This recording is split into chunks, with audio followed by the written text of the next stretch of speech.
Sometimes different people came and went in the band, but there was a core group of them. They were called the Twilighters. They actually played every Monday night for years. I know at least 15 years, because in 1979, the state of Idaho gave them an award for Volunteer of the Year for playing, 15 years in the Senior Citizen Center. So they were together a long time. Stories That Live in Us is a podcast that inspires you to form deep connections with your family, past, present, and future. I'm Crista Cowan, known online as the Barefoot Genealogist. Counting down to the upcoming celebration of America's 250th birthday, you'll meet families from each state whose stories are woven into the very fabric of America. Tales of immigration, migration, courage, and community that remind us that when we tell our stories, we strengthen the bonds that connect us. So join me for season 2 as we discover From Sea to Shining Sea, the stories that live in us. My paternal grandmother was born in a little town called Twin Falls, Idaho. Now, she wasn't very old when her family picked up and moved to Los Angeles, which is where she was raised, and she raised my dad. But so interesting to me that as we get to talk about Idaho today, I have that connection to that state. That's not the only connection I have to our story today, though. My grandmother, after my grandfather passed, started to develop dementia. And so I would make a concerted effort about every other month or so to drive the 10 hours from Utah down to Los Angeles to visit her so that I could spend as much time with her as possible before the dementia took her from us. There were times when I would be with her when she would be tired, her memory would fail, she would kind of start to fade out. And on one of those visits, I pulled out my phone and pulled up a music app and decided to play some Glenn Miller big band music for her. I knew that she and my grandfather loved to go dancing.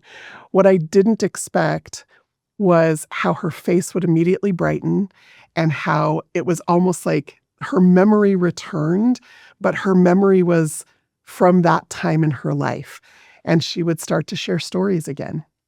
And I had found a trigger or a window into her memory that I used for the next decade. As her memory continued to fail, I would sing songs to her, I would play music for her, and it just sometimes brought a peace to her that I really appreciated. As a matter of fact, one of my last memories with my grandmother was I was down in LA on business, brought some friends with me to see her in her nursing home, and we sang to her. And it was just the most beautiful, peaceful moment to be able to spend that with her.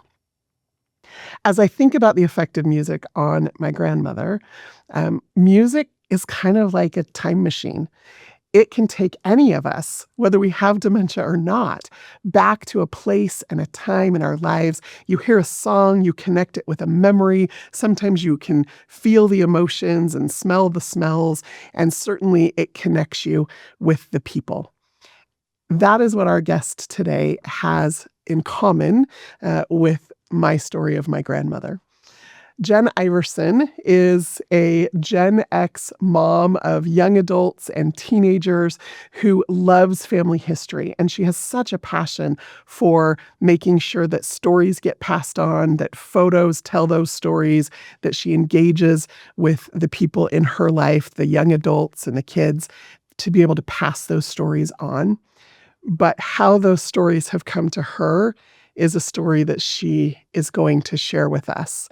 And the connection to music and the connection to her family, you'll see it's a little bit of a time machine. Enjoy my conversation with Jen Iverson. So I'm so excited not only to have this conversation with you, but to get to know you a little bit better. Did you always have an interest in family history, or is this a new passion? I think I always have. I remember being a young girl, like 10, 11 years old, and I was the one keeping a journal and keeping every little piece of anything and gluing it into a book. So I really always have, but it wasn't until like some experiences later in life that really solidified my love for family history. So you were one of those scrapbooker moms? Well, yes. I went through the scrapbooking craze as well. It was a lot. Although I never was like one of the moms, I'm not crafty at all. So I love to tell stories and write stories, and I love photography, but craftiness is just not my thing. Okay. So You live here in Utah now. Did you raise your family here?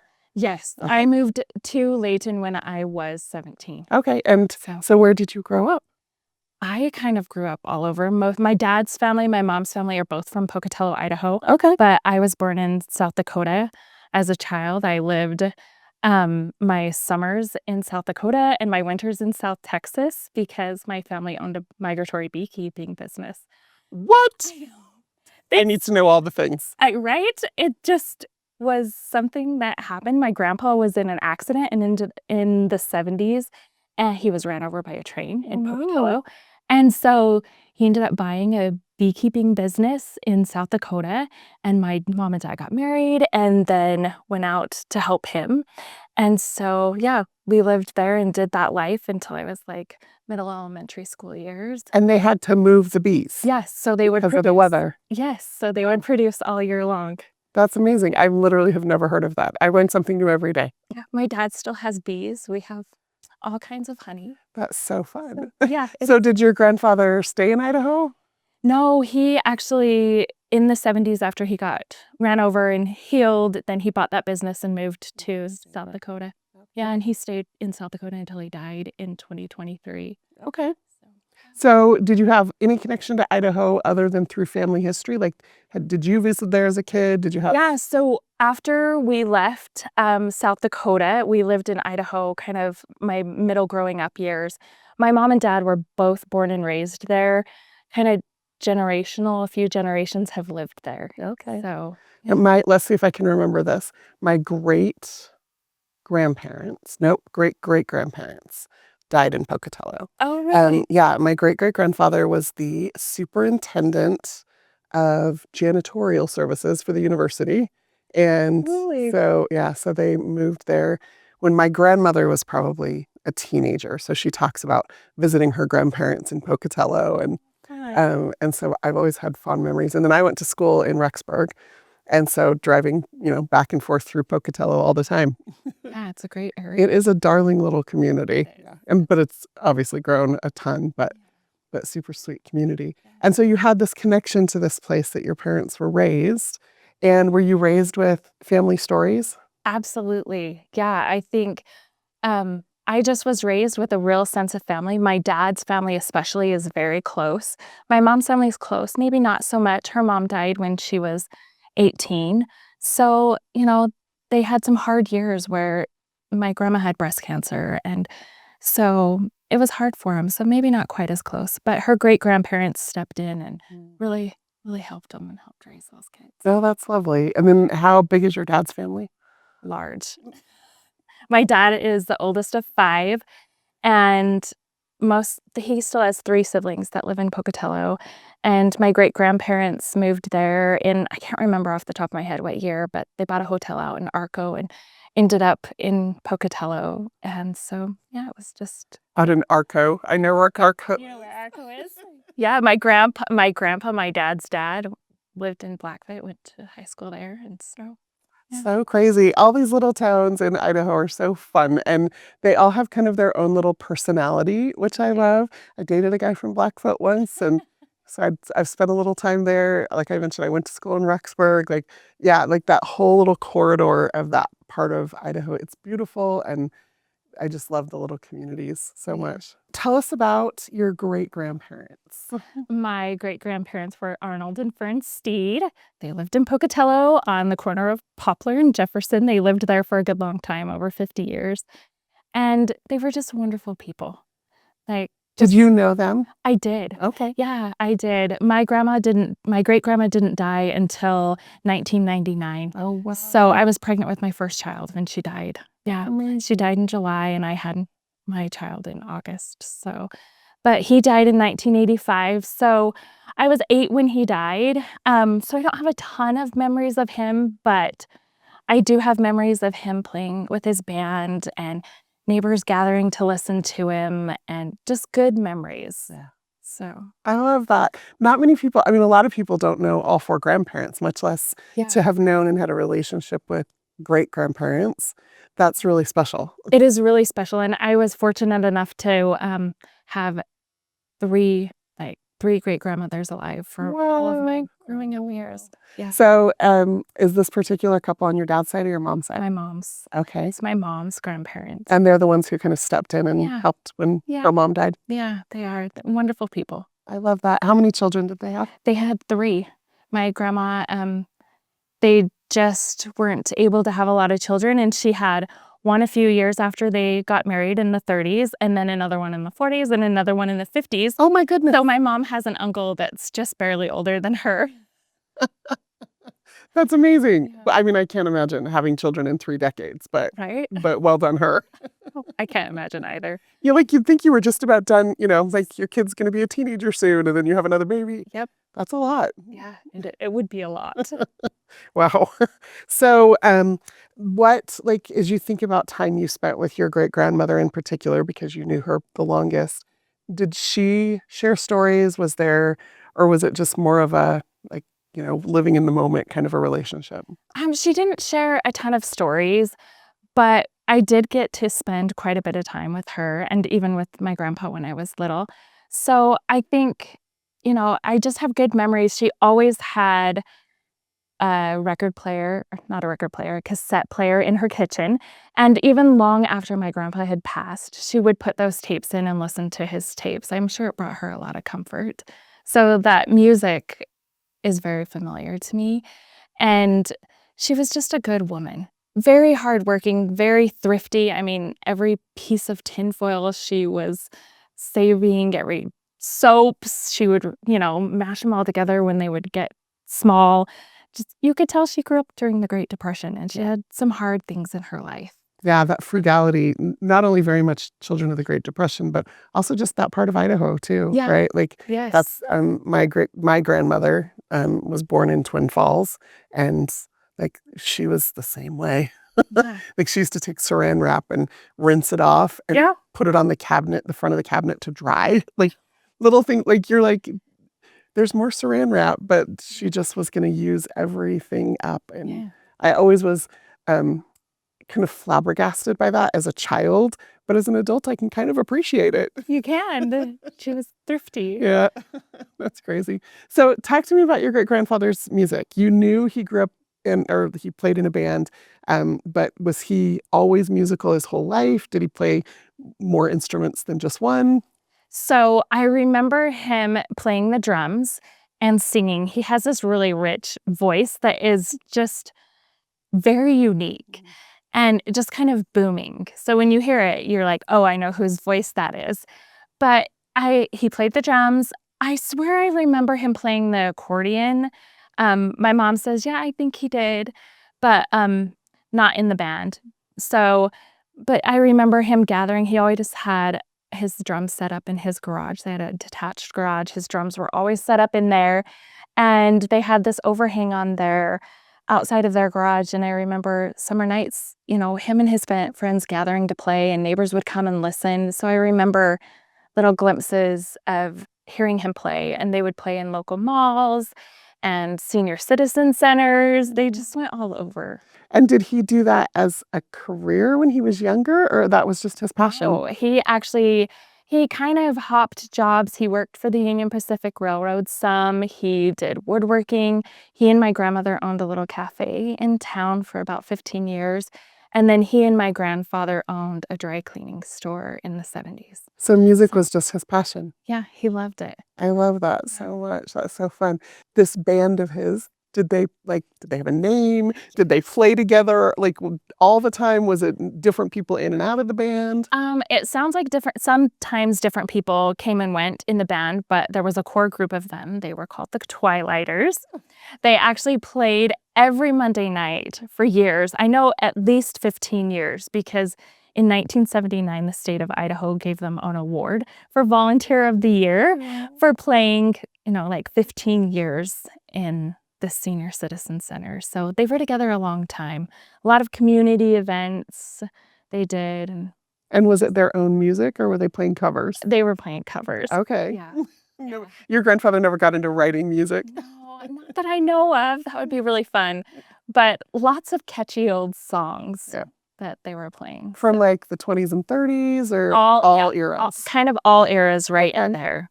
Yeah. I bet that was such a treat for the people in those living facilities Too, right? Yeah. I know when my grandmother was getting older, she lived to be 96, and she had dementia pretty badly the last few years, but she kind of started declining into it later in her 80s.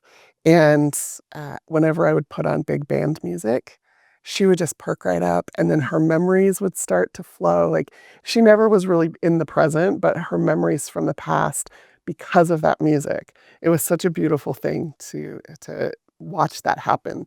It was almost like, there had been scales on her eyes, and the music just caused them to fall away. So music has such power, and I love that he had the opportunity to volunteer that way and that he chose to serve that way. That's a lovely thing, right? It is. It's a really great thing. And you're right. Music does hold power. Yeah. It just builds emotion, and we still, years later, we can hear a song or something and we're right back to that moment when it happened. Yeah.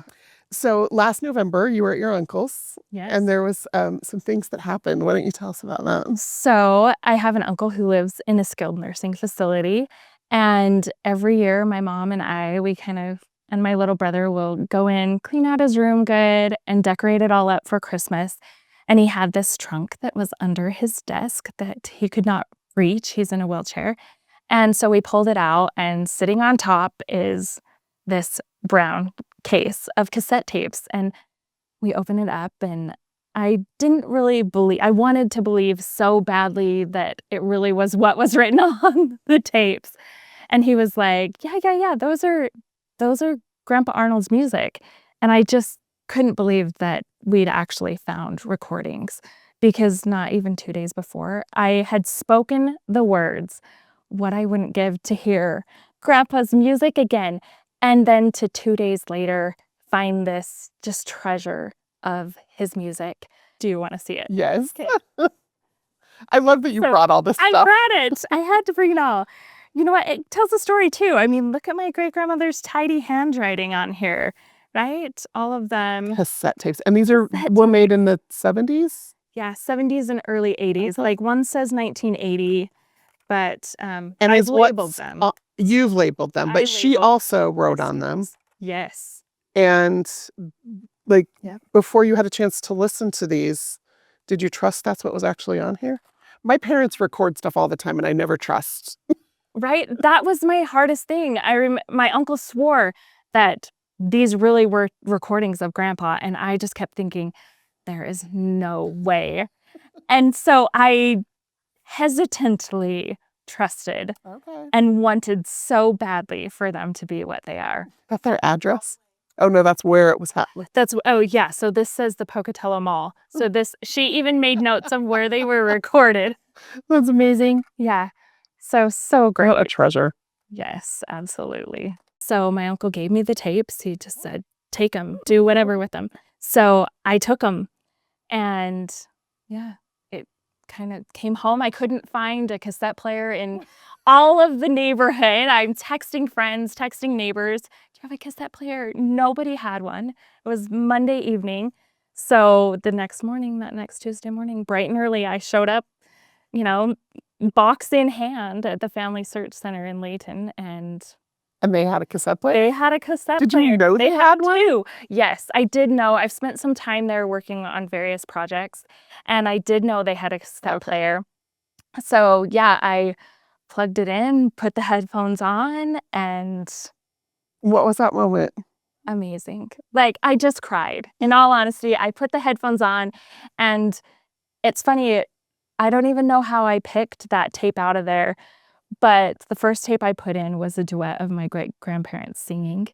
Like, just right out of the gate, it was that duet of them singing, and I just cried. I stood there crying, and I stood there crying and listening for 2 hours.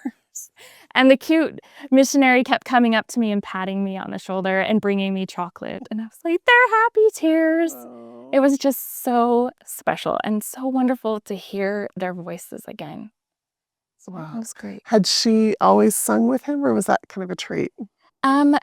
she would sing along in her house, and here and there when they would perform, she would sing along. But like, she has a fun voice, definitely not like an amazing voice that you would typically hear singing with a band, right? But just fun to hear her sing. I love that. Me too. And what was did they record that intentionally to preserve it, or did somebody just record one of their performances? They recorded a lot of their performances. So I actually have 14 tapes, 2 sides. I've digitized them all, but a couple of them were corrupted and they just were old. But yeah, the background noise isn't great because, it was the 70s and recording devices aren't what they are today. But still, they recorded a lot. And so now I have just a wonderful gift in their music. Yeah. Oh my goodness. I know I love the story, but I also am just super curious about how you went about digitizing those tapes, because I think that's like, we have all these treasures, photos and slides and old 8mm movies, and like there's so many different mediums of stuff, and our generation is now starting to inherit those things from grandparents and parents who are, getting older and passing and downsizing, and so like, how did you go about doing that? So it's actually a really easy process. If anyone has a FamilySearch center close to them, they have all kinds of things available to you for free. All I did was I went online, made a reservation, and then I showed up, tapes in hand. The sister missionaries or any of the missionaries there can tell you really how to use anything in the center. And I just plugged it in. The hard thing and the good thing about digitizing a tape is that you can't fast forward. So you just have to listen. Basically, I had to listen to it because sometimes, you're probably familiar with cassette tapes. All that film kind of gets turned, and as they age, you have to be really careful with them. So I ended up listening to all the hours of the tape, which was fun. It was a treasure, and I really love that time. But they just have these tape recorders. You plug a thumb drive into them, and it automatically, when you record, goes right onto that thumb drive, and then you're able to put it into your computer. You can burn it on a CD from there, however you want to have it preserved. Okay. So, wow, I had no idea they had cassette recording equipment. I'll have to go check out our local FamilySearch center. You mentioned hearing them sing that song. What was the song? Ma, he's making eyes at me. Stop. I know, right? Is that a song that you were familiar with already? I remember my grandma singing it along to his music. So I had heard it. Okay. But I hadn't heard it in years. I think I know the song. Do you have it? I have it. Do you want to hear it? Yes. Okay. Okay. So you took the digital recording, and what did you do with it? So I was able to upload one of them onto FamilySearch. I can put more on there, but as a memory on there, so that whoever could have access to it. And then for Christmas presents, because it was Christmas time, I actually made all of my siblings and like my great uncle and some other people, I gave them thumb drives. And fun enough, there was a whole entire Christmas performance on there. So so here we go.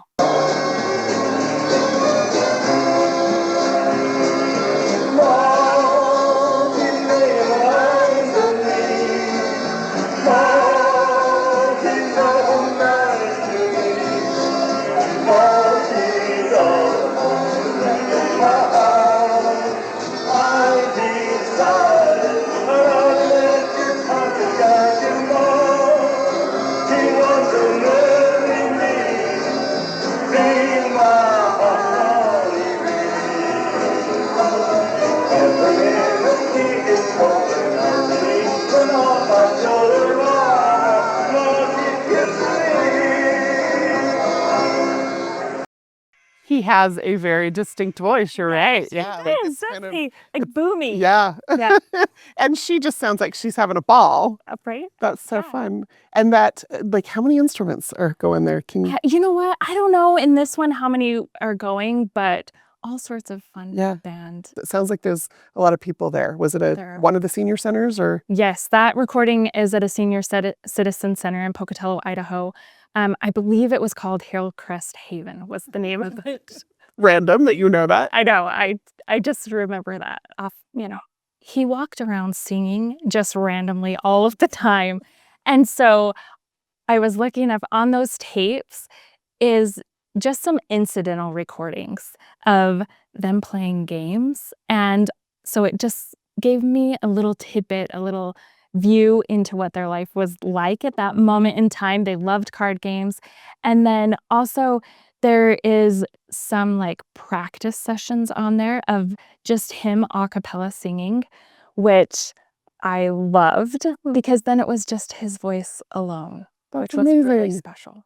Are you lonesome tonight? Do you miss me tonight? Are you sorry we drifted apart? Does your memory stray to a bright summer day? Or when I kiss you, call you sweetheart? Do your chairs in your parlor seem empty and bare? Do you gaze at your doorstep and picture me there? Is your heart filled with pain? Shall I come back again? Tell me, dear, are you lonesome tonight? Oh, what a treasure to be able to have that. And so as you gave that to your family, what was their reaction? Well, I didn't wait until Christmas to give it to my mom.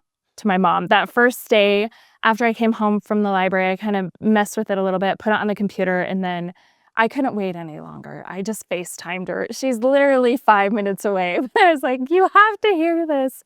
Just tears that, to hear the voices of people she loves so much, who made such a difference in her life.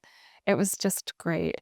But I didn't play them. I didn't play any of the music or say anything really to my uncle, whose tapes they originally were, until we had his little Christmas party. And then I just played, I had that Grandpa's Christmas music playing as he came in. And again, just tears. Just those connections are so special. They were his grandparents, but they had helped raise him after my grandma died. And so it was just so fun to see his reaction of hearing those voices that meant so much to him. Yeah. So it was great. Oh, and then your siblings, did they get it? My little brother, who's 18 months younger than me, I think he got it. But my younger siblings, of course, they were so excited to have him and to hear him. But they were young. I have a sister who's 10 years younger than I am, a brother who's 13. So they didn't know them as well as I knew them. And my family wasn't living there when they were young. So I think it probably meant the most to those of us who really had great relationships with them. But it still was precious to the ones who didn't know them as well. Yeah, that's always so interesting to me when you have a family that has just entirely different relationships with the relatives. I'm an oldest grandchild, and I spent a ton of time with my grandparents. I went and lived with near one of my grandmothers after college, and I had these relationships with them. My youngest cousin she was born when I was 18. Yeah. And so I'm the oldest, she's the youngest. There's 9 of us. I don't even know how many of us there are. There's a lot of us. And she calls them something different. Yeah. Her memories of them are different. Her experience with them, when I knew my grandfather and grandmother, they were still young and working. And yes. And they were only 50. They were younger than I am now when I was born, right? Yeah. And yet she only knew them old. Yes. And so again, it's just such a different experience. And yet we want so much to be the bridge. Yes. We love these people. How do we bridge that? How do we share those stories? So other than just sharing the music, what does that storytelling look like in your family now? I feel like as my younger siblings have gotten older, their interest in knowing the stories and knowing their great-grandparents has definitely increased. So, we have conversations all the time because you're right that I'm also an oldest child, an oldest grandchild, an oldest great-grandchild. So we absolutely have different views and different relationships with our even our parents, our great-grandparents, and our grandparents.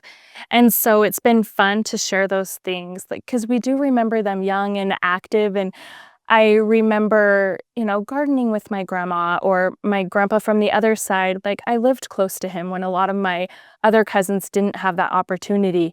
So it's fun to share those little bits of information of a younger version of those grandparents with people in our lives. And so things like music and photos can help with that. Do you have family photos as well? I do have family photos. When my grandpa passed away in 2012, I became the keeper of my great-great-grandparents' photo album. And so I have a bunch of photos. Do you want to see my great-great-grandparents? So this is Carrie and Abe, Felix and Carrie Barnhart. Okay, look at that. Our maiden name is Carlisle. I know, right? This picture was taken in 1903. And it was, my mom thinks this is their house in Blackfoot, Idaho. But where it was taken in 1903, I don't believe so. They lived in Louisiana. Okay. And so they were married in Louisiana.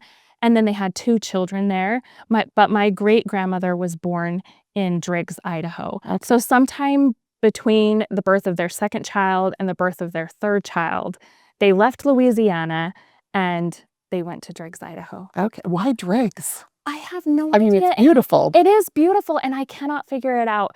I don't know what brought them there, whether it was work or I would love to know, but I have no way to find. And then they end up down in Blackfoot. Yeah, they end up in Blackfoot, Pocatello area. Yeah. Okay. Well, that's so Great. That house is Isn't that fun? yeah. It's just so neat, right? I'm always fascinated by properties and like to see, does the house still stand? Does it I would still love to know. look the same? Yeah.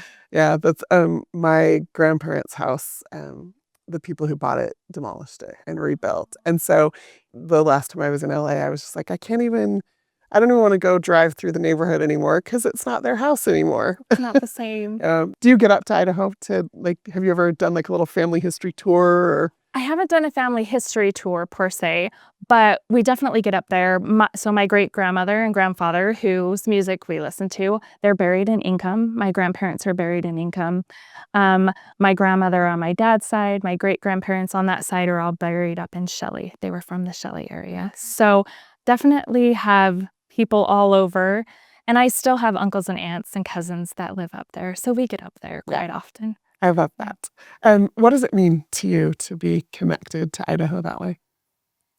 It's just my roots.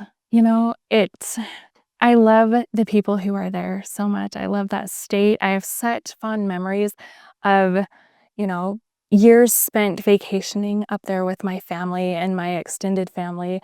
And my grandpa, his family vacationed to Island Park and up over in another area for years.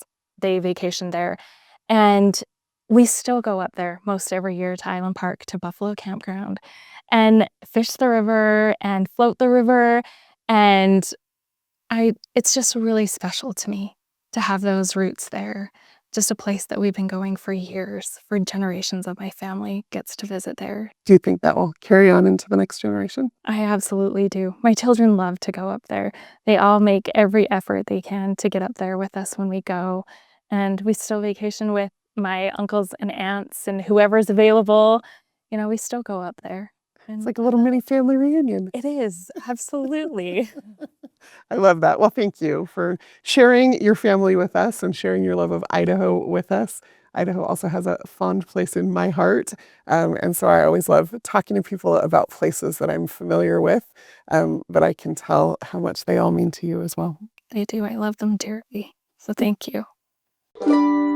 Studio sponsored by Ancestry.